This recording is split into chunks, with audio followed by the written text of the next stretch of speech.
said in there that you thought New Hampshire will decide whether or not Donald Trump is the nominee. Would it assist to have less people in this race, to coalesce around an alternative to Trump? The candidates have to force that coalescing, not anybody else.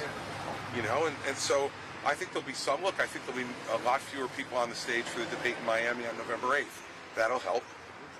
And we got 3 months still. So, you know, people have time.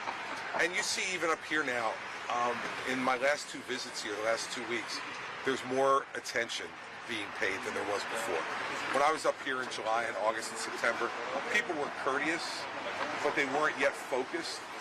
You can see this morning, people are focused now, and they've got questions, and they've got comments, and things that they feel. And I think, you know, we're going to get closer and closer to that. And that'll mean that some candidates, let's face it, most of these candidates have moved to Iowa. I'm the one who's here.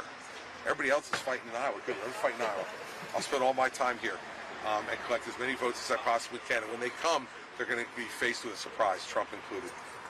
Governor, to say they're on the fence, and you know what's holding them up, what's stopping them from supporting you? I think just time. I mean, really, the fact is that you know, folks take their votes seriously, and they should.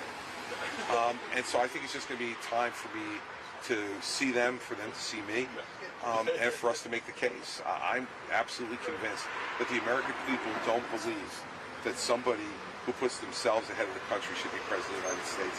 And I don't think they give credit to people who are unwilling to stand up and say that. And the rest of this field, DeSantis and Haley and Scott and Ramaswamy, all of them raised their hand and said a convicted felon would get their support for president of the United States.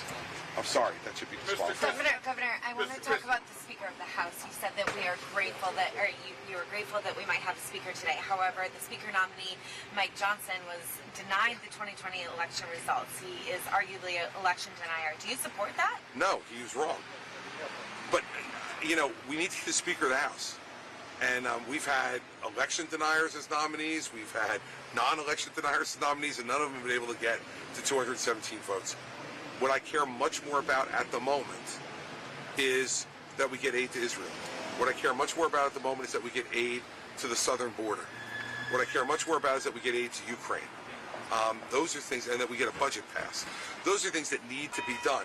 We can continue to have the false election denying argument, and we will continue to have it. But I just am happy, as I said, that it appears they're going to pick someone. He might not be my choice, but that's okay.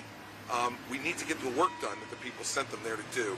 And this 3 weeks has been an embarrassment to our party and to our country around the world, and it needs to end today. Can you talk more about the danger of not having a House Speaker? You mentioned that last night. No, well, it's just the danger is that the country can't react to things that are happening around the world. We should have already voted an aid package to Israel. We should have already voted an aid package to Ukraine.